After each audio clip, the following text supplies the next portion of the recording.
오늘 저녁에는 골로새서 1장 24절로 29절 말씀을 중심으로 교회를 위하여라는 제목으로 함께 은혜를 나누겠습니다. 우리에게 잘 알려진 유명한 개혁신학자 잔 칼빈은 교회는 신자의 어머니이다, 그렇게 말을 했습니다.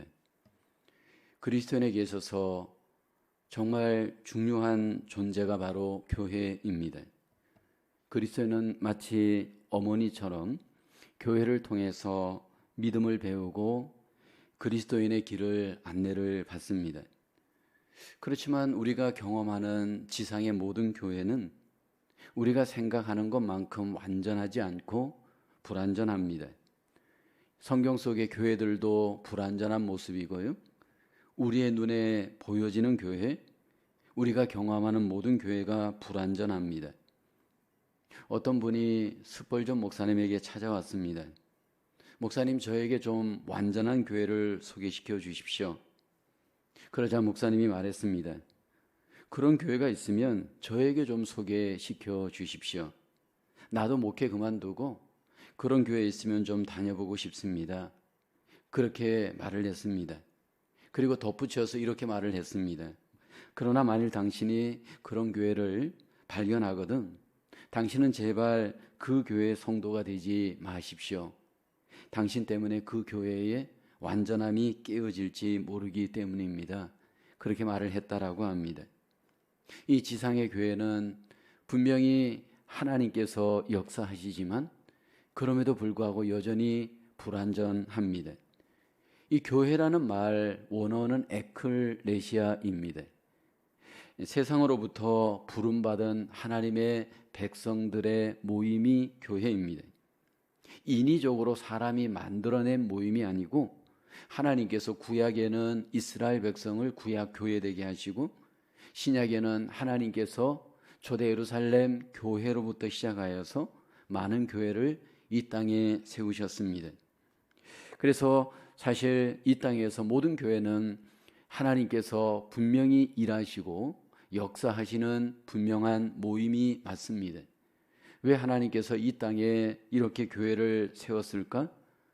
교회는 장차 우리가 경험하는 천국을 미리 여기에서 경험하는 천국의 그림자입니다. 이 땅에서 천국의 그림자인 교회를 통해서 미리 천국을 경험하고 미리 천국을 연습하는 모임, 바로 교회입니다. 그래서 교회는 불완전하지만 굉장히 교회가 중요합니다. 성경의 사도 바울은 그의 삶은 한마디로 교회를 위하는 삶이었습니다. 교회를 위하다가 감옥에 가기도 했습니다. 사도 바울이 교회를 위하다가 감옥에 가서 기록한 성경이 옥중서신입니다. 에베소서, 빌립보서, 골로새서, 빌레몬서 네 권의 서신이 옥중서신인데 오늘 우리가 나눈 이 골로새서는 바로 옥중서신입니다. 바울은 교회를 위하여 열심히 삶을 살다가 오히려 감옥에 들어갔습니다. 그리고 그것을 오히려 감사했습니다. 그리고 우리를 향해서 그리스도인의 삶이 교회를 위하는 삶이 되어야 한다, 그렇게 우리에게 본을 보이고 있습니다. 저와 여러분의 삶 속에 하나님은 우리의 삶이 교회를 위하는 삶이 되기를 원합니다. 교회를 위하는 삶은 과연 구체적으로 어떻게 우리에게 이루어져야 할까요? 첫째로 교회를 위하여 육체의 고난을 받으며 섬겨야 합니다. 오늘 24절에 이렇게 말씀을 하죠. 나는 이제 너희를 위하여 받는 괴로움을 기뻐하고 그리스도의 남은 고난을 그의 몸된 교회를 위하여 내 육체에 채우노라. 바울은 교회를 위하여서 받는 괴로움을 기뻐합니다. 이제까지도 교회를 위해서 고난받았고 또 남은 생에도 교회를 위해서 남은 생애를 고난받기를 소원하였습니다. 바울은 교회를 위하는 삶은 교회를 위해서 고난받는 삶인 것을 우리에게 본보여 주었습니다. 이 땅에 예수님이 교회를 세우셨는데 그 세우신 예수님도 교회를 고난받으며 세웠습니다. 그리고 사도 바울은 그 교회를 고난받으며 세워갑니다. 골로새서뿐만 아니라 바울 서신에 보면 사실 바울의 고난받는 이야기가 바울 서신의 핵심을 이룹니다. 우리가 요즘 묵상하는 새벽에 고린도전서를 보십시오. 그 고린도전서, 고린도후서의 내용을 보면 사도 바울이 어떻게 교회를 위해서 고난받았는가, 고난의 이야기가 우리에게 잘 소개되고 있습니다. 여러분, 우리가 가정에서 한 가정을 세워가기 위해 필연적으로 겪는 부모들의 삶이 바로 고난입니다. 고난 없이는 가정이 세워질 수 없습니다. 아이들이 한 명이든 두 명이든 여러분 식구가 조금 있든 없든 반드시 부모들은 가정을 세우기 위해서 고난을 반드시 경험합니다. 가정을 위하는 길 부모들은 고난을 반드시 여러분 경험해야 그 가정이 온전히 세워질 수 있습니다. 그 고난의 대가로 가정은 결국 이루어질 수 있고 모든 것들이 가정 속에서 원만할 수 있습니다. 그런데 지상의 모든 교회가 그렇습니다. 지상의 교회가 세워지기 위해서는 반드시 고난의 대가가 우리에게 필요합니다. 교회를 경험하다 보면 그 깊은 곳으로 들어갈수록 많은 수고와 고난의 필요를 보게 되어집니다. 가정에 아이들이 한 명 있어도 두 명 있어도 엄청나게 많은 여러분 고난의 일들이 요구되는 것처럼 예를 들어서 교회가 100명만 모여도 그 100명의 필요가 얼마나 많은지 모릅니다. 그 필요를 우리가 고난받으면서 섬기면서 세워가는 삶, 그것이 교회를 위하는 삶입니다. 종종 우리는 교회를 향해서 이런 고백을 합니다. 예수님은 좋지만 교회는 싫습니다. 그러면서 교회를 부정하는 분들이 있습니다. 예수님과 교회를 분리시켜서 이해하려고 하는 분들이 있습니다. 여러분, 이것은 있을 수 없는 일입니다. 예수님과 교회는 둘이 아니고 하나입니다. 왜 바울이 교회를 위하여 고난 받으려고 했을까요? 왜 우리가 교회를 위하여서 고난을 받아야 할까요? 교회는 바로 그리스도의 몸이기 때문입니다. 교회와 예수님은 둘이 아니고 하나인 것을 성경은 말씀을 합니다. 에베소서 1장 23절에 교회의 정의를 바울은 이렇게 이야기하죠. 교회는 그의 몸이니 예수님의 몸이다라는 겁니다. 만물 안에서 만물을 충만하게 하시는 이의 충만함이니라. 고린도전서 12장 27절에 너희는 그리스도의 몸이요 지체의 각 부분이라 말씀을 합니다. 여기 교회가 예수님과 한 몸이다 우리에게 말씀을 합니다. 그러니까 교회와 예수님이 지금 신비한 연합의 관계이다 말합니다. 우리가 성찬식을 행할 때 예수님의 몸을 기념하여 떡을 먹습니다. 빵을 먹습니다. 그리고 예수님의 피를 기념하여 포도즙을 마십니다. 이것이 바로 우리가 예수님과 서로 연합되어져 있는 한 몸이다라고 하는 것을 기념하고 기억하는 겁니다. 여기 있는 한 사람 한 사람이 전부 주님과 연결되어져 있습니다. 그래서 교회를 사랑하는 것은 주님을 사랑하는 겁니다. 교회를 위해서 고난받는 것은 주님을 위해서 고난을 받는 겁니다. 그러니까 교회를 섬기는 것은 곧 주님을 섬기는 겁니다. 교회와 주님은 둘이 아니고 하나입니다. 사도 바울이 왜 교회를 위해서 고난받았는가 하면 교회를 위하는 길이 곧 주님을 위하는 길인 것을 그는 알았기 때문입니다. 사도 바울은 어떻게 교회와 예수님이 하나인 것을 알게 되었을까라는 겁니다. 여러분, 사도 바울이 교회와 주님이 하나인 경험, 체험을 그는 하게 되어집니다. 사도행전 9장에 보면 사울이, 그때 당시는 바울이 아니고 사울이었습니다. 사울이 교회 예수님을 믿는 자들을 핍박하기 위해서 잡으려고 다메섹으로 가는 도중이었습니다. 근데 다메섹 거의 그 도시에 가까이 왔을 때 길 위에 갑자기 빛이 사도 사울에게 나타납니다. 그리고 갑자기 사울에게만 음성이 들립니다. 사울아 사울아 내가 어찌하여 나를 핍박하느냐? 주여 니시옵니까? 다른 사람들은 그 소리를 못 듣고 사울만 듣습니다. 그러자 그 음성이 말합니다. 나는 내가 핍박하는 예수라. 근데 여러분, 사울이 예수님을 직접 만난 적 없습니다. 근데 예수님이 나타나서 사울에게 너가 나를 핍박하는 예수다라고 얘기를 합니다. 이것은 직접 사울이 예수님을 핍박한 것이 아니고 예수님의 교회를 핍박하였기 때문입니다. 근데 예수님은 교회를 핍박하는 것을 곧 나를 핍박하는 것이다, 그렇게 말씀을 한 겁니다. 주님과 주님의 교회가 둘이 아니고 하나인 것을 그때 바울은 깨달았습니다. 그러니까 여러분, 교회를 대적하는 것은 바로 예수님을 대적하는 겁니다. 교회를 핍박하는 것은 예수님을 바로 핍박하는 겁니다. 바울이 1차, 2차, 3차 선교 여행을 하면서 소아시아에 그가 열심히 선교합니다. 근데 여러분, 선교만 하고 끝나지 않습니다.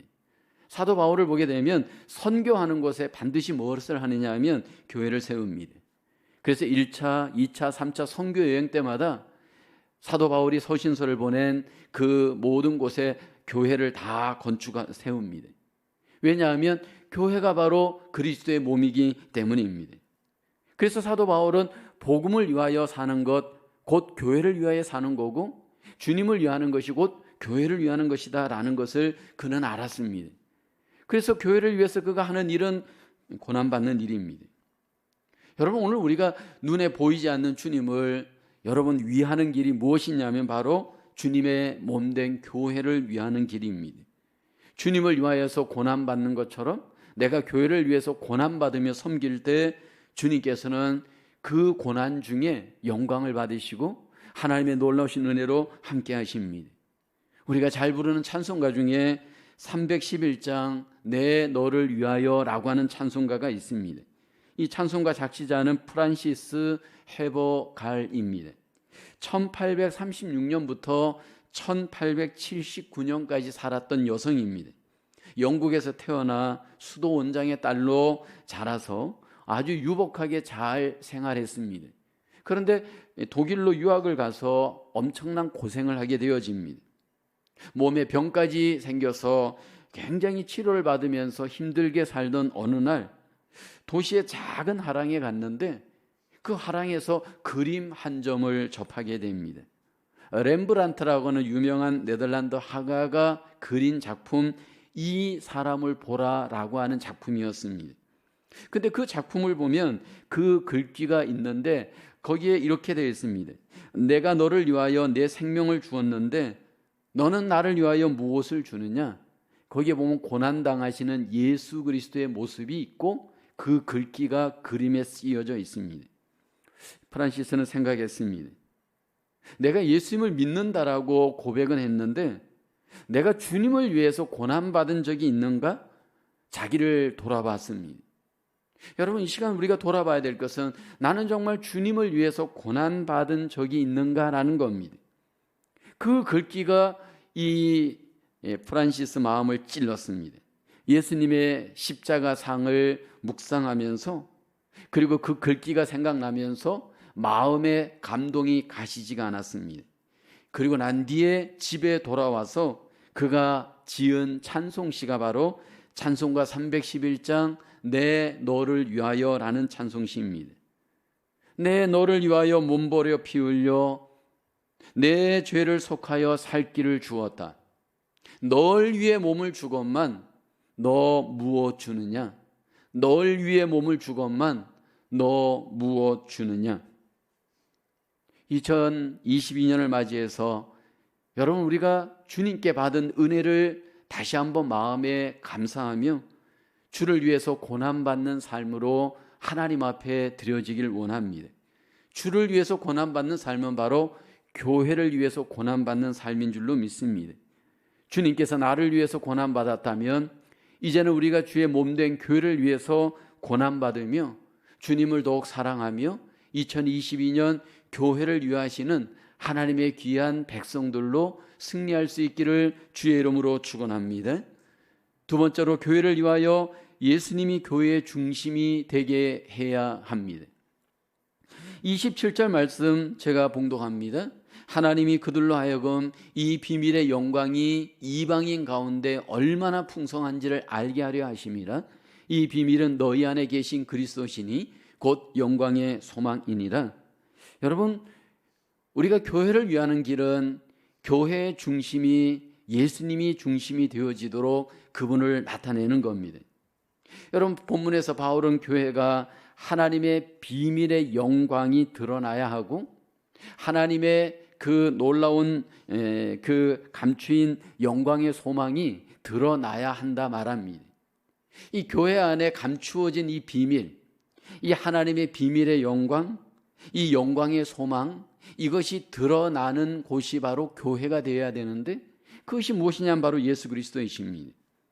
여러분, 교회란 하나님의 영광, 하나님의 비밀인 그리스도가 나타나야 할 모임입니다. 그래서 여러분, 교회가 잘 되어야 합니다. 왜냐하면 예수 그리스도가 나타나야 하기 때문입니다. 사람들은 예수님을 보지 못하고 먼저 교회를 봅니다. 교회를 통해서 예수님이 중심이 되어져 예수님을 잘 보여주면 결국 그것이 하나님 앞에 영광이 되고 하나님 앞에 놀라운 복을 경험하는 기회가 되어집니다. 그래서 교회를 위하는 길은 항상 우리가 예수 그리스도를 중심으로 교회를 세워가야 합니다. 하나님의 비밀이신 예수님, 영광의 소망이신 예수님이 항상 이 교회의 중심이 되어야 합니다. 여러분, 교회가 예수님이 주인이 되고 예수님이 중심이 되는 교회 생활하게 되어지면 거기에 놀라운 하나님의 은혜와 복이 나타납니다.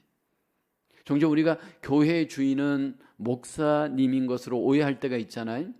교회의 주인은 장로님인 것으로 오해할 때가 있잖아요. 사실은 교회의 주인은 예수님이십니다. 저도 조연이고 여러분도 조연이고 오직 예수님만이 이 교회의 중심이 되고 이 교회에 여러분 완전히 모든 것들을 주관하시는 여러분 인도자가 되어야 할 줄로 믿습니다. 우리는 엑스트라이고 조연이기 때문에 그분이 주인으로서 중심으로서 이 교회에 드러날 수 있도록 우리는 최선을 다하여 그분이 중심이 되게 해야 됩니다. 종종 여러분, 교회가 시험에 들고 어려움에 빠지는 이유가 뭘까요? 예수님이 중심이 되지 않고 사람이 중심이 되거나 일이 중심이 되어지면 여러분, 교회가 문제가 생깁니다. 초대교회가 그랬습니다. 처음에는 예수님이 중심일 때는 교회 속에 놀라운 주님의 은혜가 임했습니다. 초대 예루살렘 교회가 그랬잖아요. 성령이 충만하였고 예수님이 충만할 때에는 얼마나 여러분 교회 속에 하나님의 영광이 나타납니까? 그런데 조금 지나고 난 뒤에 구제하는 일 같은 것들이 교회의 중심이 되기 시작했습니다. 그러면서 문제가 일어나기 시작을 합니다. 우리가 요즘 묵상하는 고린도 교회를 보십시오. 예수님이 중심이 되지 않고 자꾸 사람들이 중심이 되었습니다. 고린도 교회 안에 바울파, 아볼로파, 게바파 이런 파들이 생긴다는 것은 사람이 중심이 되어 있다라고 하는 증거입니다. 성경에 보면 초대교회에 많은 문제들이 일어나는 것들을 보면 전부 예수님이 중심이 되지 않고 사람이 중심이 되거나 일이 중심이 되거나 그럴 때 전부 문제가 생깁니다.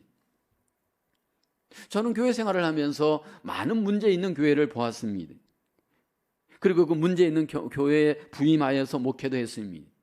시골에 있는 교회, 도시에 있는 교회, 작은 교회, 중형 교회, 큰 교회를 다 경험해 봤습니다. 그리고 거기에서 이런 문제 저런 문제 많이 경험해 봤습니다. 그런데 여러분, 그 문제들을 한마디로 얘기하면 왜 문제가 일어나는가라는 겁니다. 왜 교회가 자꾸 싸우고 분쟁하고 갈라지고 어려움에 빠지는가라는 겁니다. 그것이 도시에 있든 시골에 있든 작은 교회이든 큰 교회이든 왜 문제가 일어나는가? 문제의 원인은 딱 하나입니다. 예수님이 중심이 되지 않기 때문입니다. 여러분, 우리의 교회 생활은 항상 예수 그리스도를 중심으로 그분이 드러나도록 우리는 그분의 조연자가 되고 엑스트라가 되어지면 여러분, 교회의 문제는 문제가 되지 않습니다. 많은 경우에 예수님이 중심이 되지 않는 교회 생활하는 분들을 보면 비본질적인 문제를 갖고 교회 속에 자꾸 문제를 만들어 갑니다. 본질적인 예수님의 문제가 아닌 비본질적인 문제를 갖고 자꾸 악의하는 분들이 있습니다. 여러분, 비본질적인 문제를 갖고 악의하는 것은 가장 미련하고 어리석은 일입니다. 서로 의견이 달라서 우리가 그 문제를 서로 대화하여서 문제를 함께 논의해서 결정하면 그냥 따라가면 되는 겁니다. 근데 끝까지 내 의견이 절대 옳은 것처럼 고집하고 그것이 마치 정답인 것처럼 고집하다 보면 그것은 예수님을 중심으로 가는 것이 아닙니다. 내 의견과 좀 달라도 함께 의견을 나누어서 결정됐으면 그냥 주님께 맡기고 따라갈 수 있어야 됩니다. 뒤에서 자꾸 뒷북을 치면 안 됩니다. 많은 분들이 뒤에서 자꾸 자기 의견이 꼭 정답인 것처럼 끝까지 고집하고 마치 그것이 이 교회의 주님의 생각인 것처럼 고집하다가 결국은 교회가 문제가 일어납니다. 주님께서 중심되어질 때 중심 되신 주님이 교회를 향해 가장 원하는 것이 있습니다. 그것은 유니티입니다. 하나 되는 겁니다. 요한복음 17장에 보면 예수님이 이 지상에서 공생애를 마치고 제자들과 헤어지면서 마지막으로 기도하는 내용이 있습니다. 근데 그 기도하는 내용 중에 가장 핵심적인 기도가 이것입니다. 요한복음 17장 21절을 보십시오. 아버지여, 아버지께서 내 안에 내가 아버지 안에 있는 것 같이 그들도 다 하나가 되어 우리 안에 있게 하사 세상으로 아버지께서 나를 보내신 것을 믿게 하옵소서. 하나 되는 겁니다. 예수님이 중심이 되는 교회, 하나 되는 교회입니다. 그래서 우리는 본질에 있어서는 정말 우리는 그 문제에 대해서 고민하고 정말 그거는 싸워야 됩니다. 그러나 비본질적인 문제에 있어서는 예수 그리스도 안에서 하나 되어지는 것을 힘써가야 할 줄로 믿습니다. 예수 그리스도께서 우리의 중심이 되는 교회, 예수 그리스도께서 우리의 중심이 되어져 하나 되어지는 교회가 되어질 때 여러분 그 교회를 통해 하나님의 영광이 드러나게 되어지는 줄로 믿습니다. 예수님이 중심이 되는 교회는 내적으로는 하나 되는 것이고 결국 예수님이 중심이 되는 교회는 영광의 비밀이고 영광의 소망이신 예수님을 자꾸 증거해야 됩니다. 많은 경우에 교회가 안에서 비본질적인 문제로 싸우는 이유는요, 에너지가 있기 때문입니다. 그 에너지를 우리는 바깥으로 돌려야 됩니다. 복음을 전하고 증거하고 선교하는 일에 우리는 하나님 앞에 드려야 할 줄로 믿습니다. 2022년 한 해가 예수 그리스도가 중심이 되어져 우리 안으로는 하나 되어지고 우리의 밖으로는 예수님을 전하고 증거하여 하나님 나라를 세워가는 예수 그리스도 중심의 교회를 위하는 저와 여러분 한 해 되어지기를 주님의 이름으로 축원합니다. 세 번째로 교회를 위하여 내가 먼저 주님의 제자로 변화되어야 됩니다. 28절 말씀 제가 봉독합니다. 우리가 그를 전파하여 각 사람을 권하고 모든 지혜로 각 사람을 가르침은 각 사람을 그리스도 안에서 완전한 자로 세우려 함이니라. 교회란 예수 그리스도를 닮는 제자를 만들어가는 곳이 되어야 됩니다. 주님을 위하는 길은 주님을 따르는 제자가 되는 길입니다. 여러분, 내가 가장 주님을 위하고 교회를 위하는 길이 뭐냐 하면 내가 바로 주님의 제자가 되어지는 것입니다. 하나님의 교회는 예수 그리스도를 배우는 학교이고 훈련소입니다. 왜 하나님께서 우리를 각자 구원하여 내버려 두지 않고 이 교회로 모이게 했을까요? 이 모임을 통하여서 훈련받고 이 모임을 통해서 서로 관계를 맺으면서 주님의 제자로 세워가기 위함입니다. 이 관계라고 하는 것은 여러분 절대로 훈련을 통해서 이렇게 모임을 통하지 않고는 우리의 이 관계를 배워갈 수 없고 인격이 변해갈 수 없기 때문에 그렇습니다. 주님께서 이 교회를 통해서 우리에게 먼저 원하는 것은 내가 예수 그리스도의 완전한 자로 변해져 가는 것, 이것을 교회를 위해서 우리에게 원하는 뜻입니다.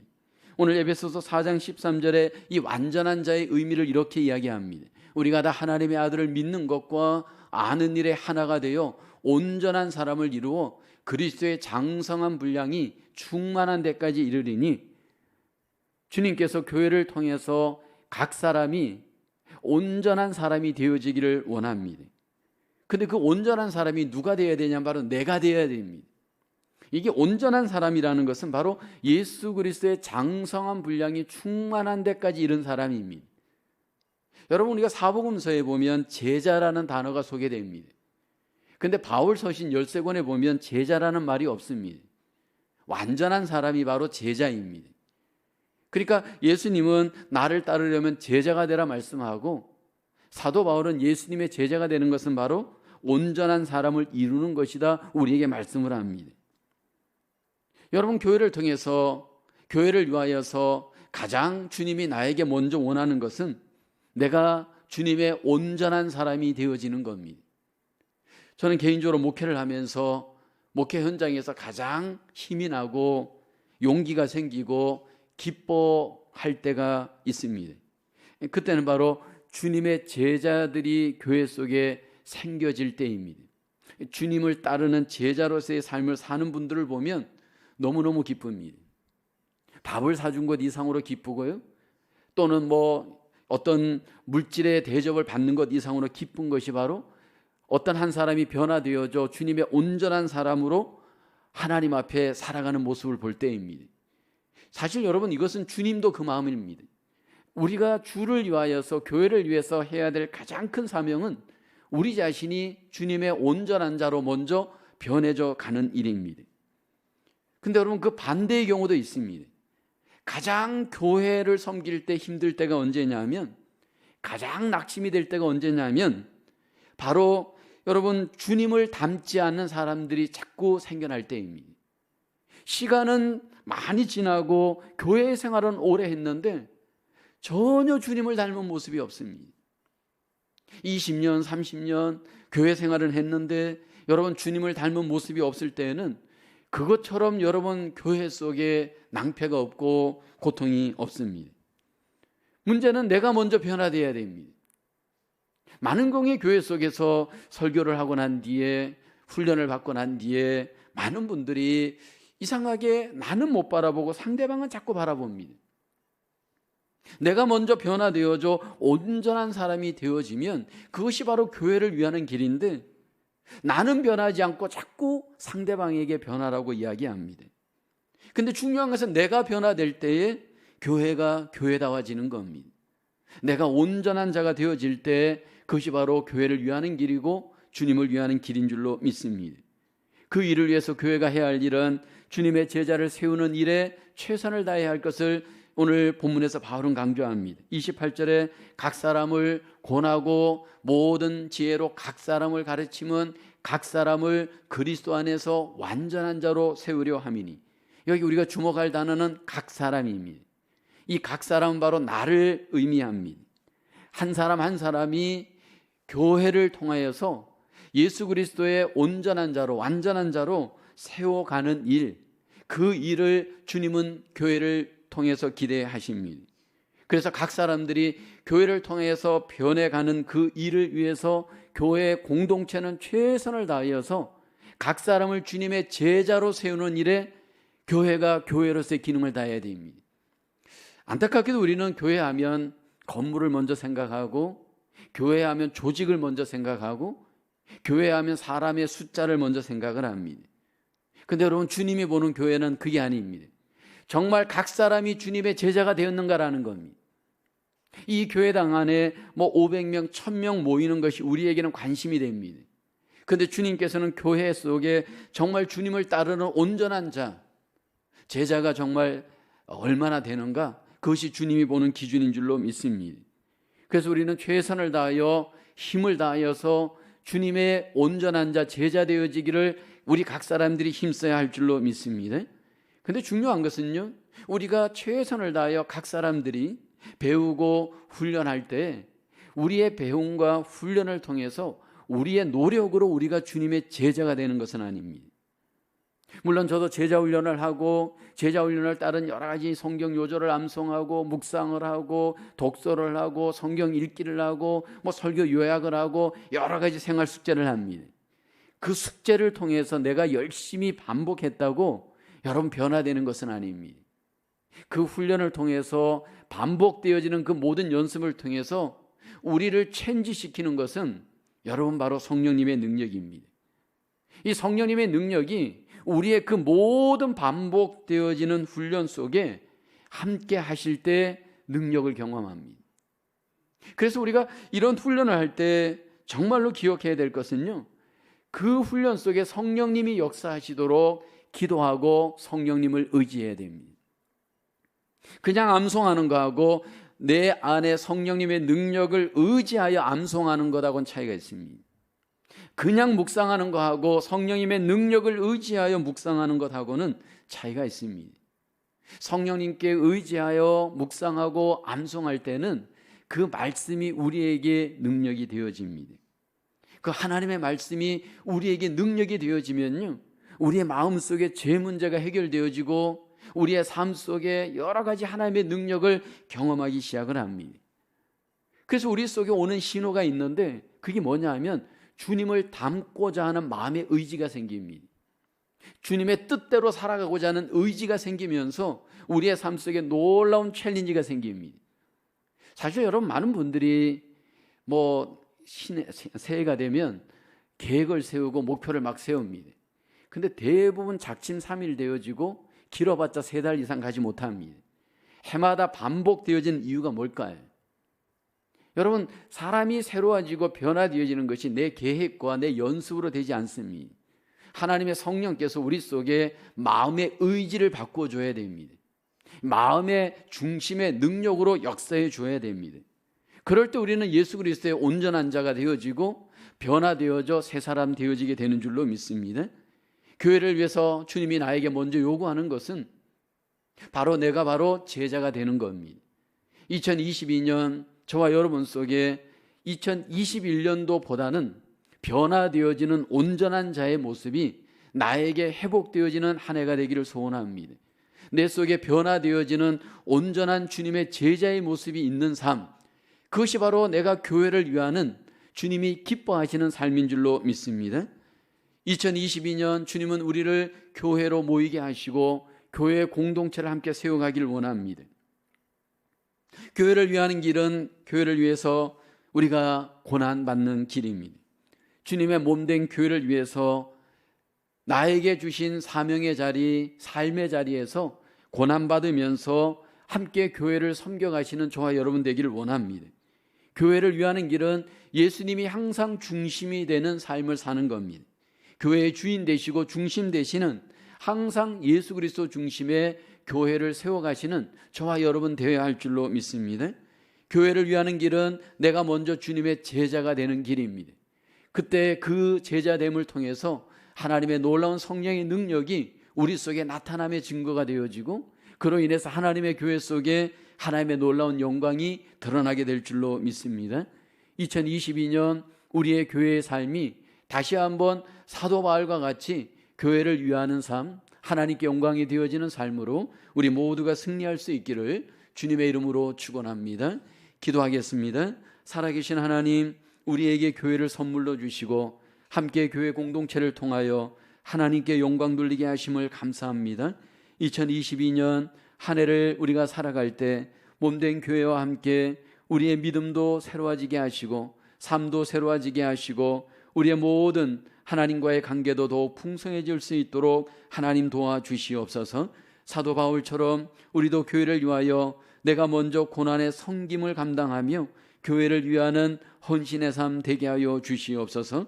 하나님, 우리가 온전히 교회를 위할 때 내 중심이 아닌 예수 그리스도의 중심의 교회 생활할 수 있도록 도와주시고 이 교회를 통해서 하나님 예수 그리스도가 더욱더 이 땅에 드러나고 많은 자들에게 증거가 되어질 수 있도록 은혜 베풀어 주시옵소서. 이 교회를 통해서 내가 먼저 제자가 되어 변화되게 도와주시고 그로 인해서 많은 이들에게 하나님의 영광을 드러낼 수 있는 교회의 삶, 믿음의 삶 되게 하여 주시옵소서. 2022년 한 해가 승리하며 하나님께 영광 돌리는 교회의 삶, 믿음의 삶 되게 해주심을 믿사옵고 예수님의 이름으로 기도하옵나이다. 아멘.